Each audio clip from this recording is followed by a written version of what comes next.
Hello everyone, I am Sahil Garg, Research Scholar at Department of Electronics and Communication Engineering, Punjab Engineering College, Chandigarh. I will be explaining you all about my recent publication, Extraction of Trench Capacitance and Reverse Recovery Time of InGas SSD in next 10 to 15 minutes.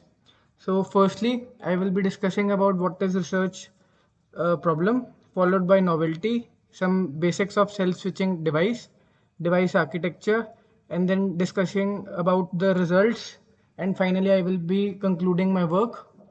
So before moving on to the research problem, I want to make my audience clear about what is the reverse recovery time which we are talking about here.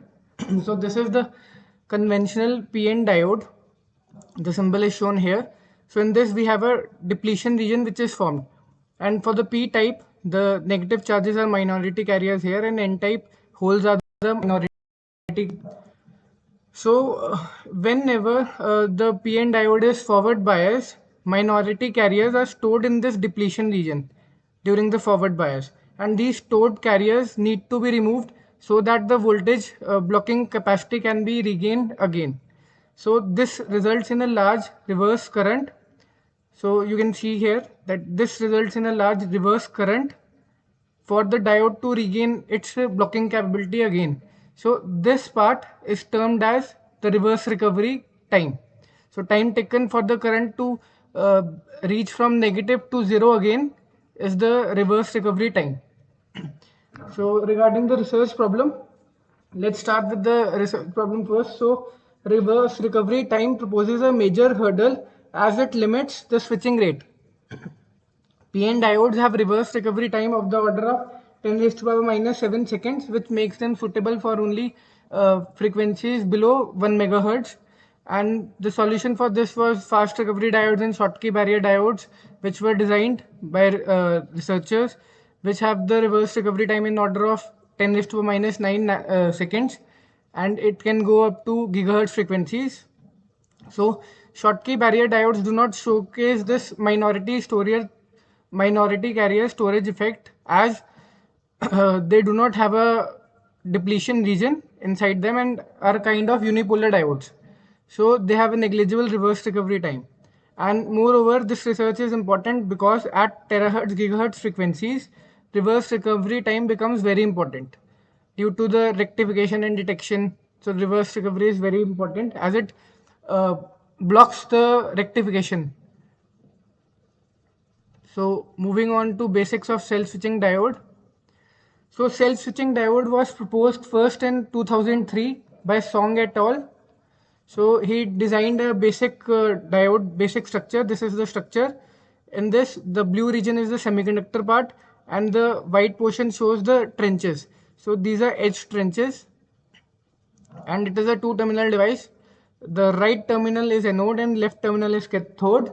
So the equivalent symbol for the diode is shown here, and the important characteristics of IV characteristics of this device are shown here. And in this we can see that by tuning this channel width, this is the central channel region. By tuning this width, we can tune in the cut-in voltage. By making this wider, we can decrease the threshold voltage, and it can go up to 0 volts even. And by narrowing the channel channel width, we can increase the threshold voltage. So it can be tuned between 0 to 10 volts. On the right side, the same image of fabricated SSD is shown, and this is the unbiased condition. In this unbiased condition, the dark black portion is the trenches, and around these light gray portion shows the depletion region, depletion charges, which are formed due to surface states. And during the forward bias, when the right terminal is having a positive voltage, the depletion charges are attracted by this voltage, and the channel opens up for conduction, and this so that the electrons can flow in this.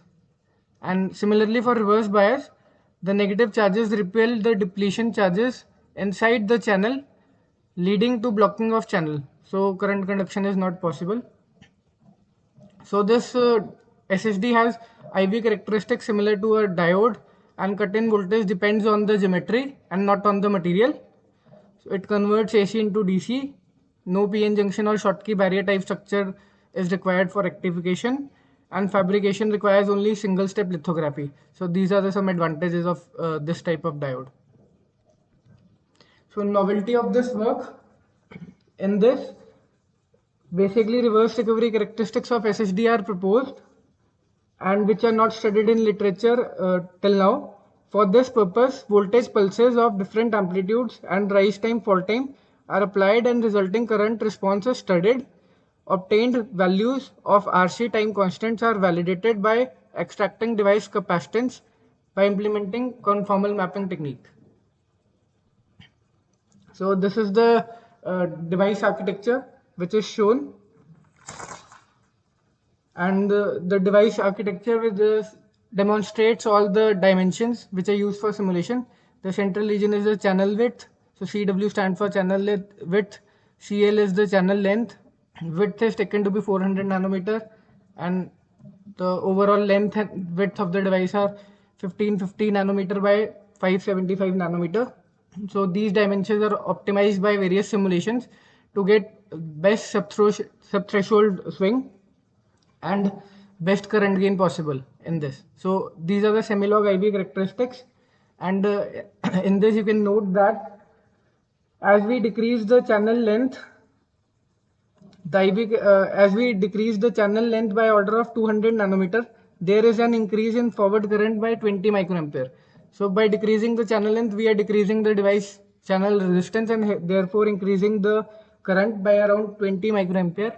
And moreover, around 300 nanometer or below channel length, there is a reverse breakdown phenomena that is observed in this. So here are the transient time response characteristics of the SSD which are shown here, and right side shows the electron current density profiles for different times. So basically SSD has three different time. So first is the fault time 1, fault time 2 and fault time 3. All these different fault times comprise for different mechanisms, and here is the basically electron distribution in the channel, electron charges flowing in the channel for different times like fault time 1, rise time 1, fault time 2, fault time 3. And here the variation with indium content in InGas is shown.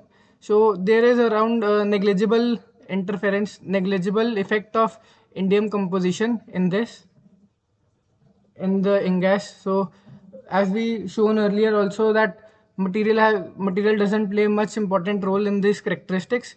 So only the device architecture and structure plays important role. So the indium content is not very important in this. The reverse recovery characteristics are demonstrated here. The square pulse response by replicating the pulse. The black portion shows the voltage pulse, and the blue portion shows the current response for the black voltage pulse. So in this you can see that the fault time 1 is basically as soon as the short duration pulse is applied, fixed charge carriers trapped inside walls of edge trenches start flowing in channel due to barrier lowering. This leads to fault time 1. Since traps have a constant value, the current due to trapped fall to 0. So this current basically flows due to charges trapped in the edge trenches, and when the pulse is removed, the charges start decreasing, start flowing in the channel, and after attaining a 0 value, charges in the surface state needs to be restored. So this accounts for fault time 3. So fault time 3 is basically due to the depletion charges which needs to be restored. So this leads to a reverse recovery in SSD. Here the different rise time and fall time are calculated based on exponential curve fitting technique of this curve. So by exponential curve fitting, various times are extracted for rise time, fall time 2, fall time 3 for different channel width. So channel width is a 20 nanometer and channel length is a 900 nanometer, while channel length is a 500 nanometer. So effect of channel length is also taken into account. So transient step response is also considered. There's the transient step response basically shows the staircase wave response here by applying a voltage pulse increasing from 0 to 8 volts with a step size of 1 volt. Below the threshold value of 5 volts, the current is nearly 0. So this is the 5 volt point, and below the 5 volt point, the blue curve shows the current which is nearly 0 because the SSD has a cutoff voltage of threshold voltage of 7 volts. So below 7 volts, the device will remain off, and as soon as the threshold voltage crosses 5 volt, current increases exponentially. So as soon as the threshold voltage is increased, the current increases exponentially, and the RC time constants calculated for various rise time of input pulse. So here the rise time shown is of input voltage pulses which are applied. So various RC time constants are calculated here, and the rise time is increased from 0 to 50 nanoseconds in a step of 10 nanoseconds. The equivalent capacitance model is also shown here. The structure can be modeled as given in this. So CH is the horizontal channel capacitance. So these both trenches are same. So capacitance due to horizontal trenches are same, but channel is different due to different dimensions and charges. The channel capacitance will be different, and the vertical trench capacitance is neglected here because it plays a role at only AC frequencies. So these two capacitances are in series with channel capacitance. The values of capacitance due to the horizontal trenches are equal to each other but different from channel capacitance, as I told you earlier. So also capacitance due to vertical trenches is neglected here as they only affect alternating signals. The CV characteristics further explain the SSD characteristics, characteristics of SSD as shown in the previous slides. The CV curve can be divided into 3 regions based on the bias voltages. So this region 1 is shown above cutoff voltage, region 2 shows during cutoff stage, and the region 3 shows capacitance below cutoff stage, before cutoff. So when the bias is decreased, so we will be moving from 1 to 3 region. So when bias is decreased, the capacitance starts decreasing as the charges start capturing surface states and CH comes into play. So the capacitance tends to stabilize near threshold voltage as initially charges are trapped in upper layers of surface states which slow down process of capturing. Overall SSD capacitance is also calculated using this IV equation where we know the threshold part. So this part Q ND into D by C denotes the threshold voltage, which we have evaluated as 7 volts from IB characteristics. Donor doping is taken as 2 into 10 to the 16 per centimeter cube. So from this part, the capacitance is estimated as 18.2 into 10 to the minus 17 farad. Moreover, conformal mapping technique is also implemented here. So this is the top view of SSD, and this is the front view, and this is the side view, which are 3 different views are taken into account for extracting different parameters used in conformal mapping technique for extracting the trench capacitances. So the trench capacitance appears to be around 26.4. The horizontal trench capacitance is 26.4 into 10 to the minus 17 farad, and here it is vertical trench capacitance is around 10.6 into 10 raised to the minus 17 farad. So it is also comparable to the literature and the capacitance we calculated from IV equation. So the SSD can be used as a microwave detector also for microwave detection purposes also. And here are the rectification characteristics which explain the importance of reverse recovery time in rectification. So for 100 megahertz frequency it is shown here, and 700 megahertz, 500 megahertz and 1 gigahertz. So you can see here that for 1000 megahertz we have lot of harmonics, these spikes. This is not the rectified signal, but these are the harmonics which are interfering, these peaks. But for 100 megahertz we are not having these spikes, and it is very much under control.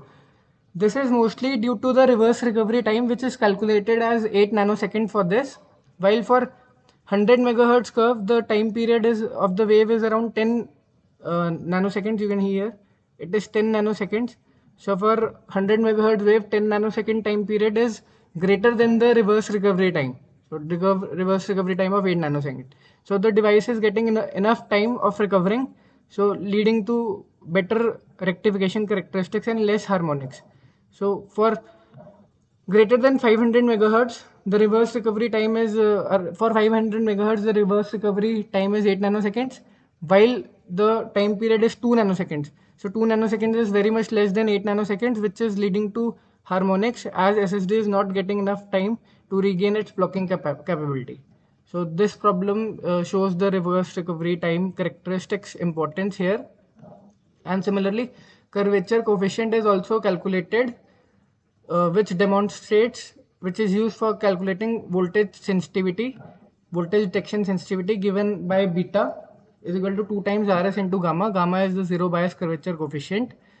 So we see here that as we increase the channel width, the curvature coefficient also increases, and hence the voltage sensitivity is also increased, which is good for detection. And due to the planar structure and low parasitic capacitances, SSD is the best suitable device to work as a RF and microwave detector. So moving on to conclusion, charging and discharging effects of surface states are analyzed in this work, and moreover reverse recovery time is estimated to be 8 nanoseconds, which is comparable to fast recovery and Schottky barrier diodes. Also, small value of reverse recovery time enables high frequency operation, and zero bias curvature coefficient value of 0.686 per volt suggests that SSD has a potential application as a RF and microwave detector with detection sensitivity at par with other available rectifying diodes. Moreover, in order to increase and design SSDs with higher cutoff frequencies, the device dimensions can be reduced further, and novel materials having high mobility like graphene and other 2D materials can be utilized in order to improve the device speed. Thank you.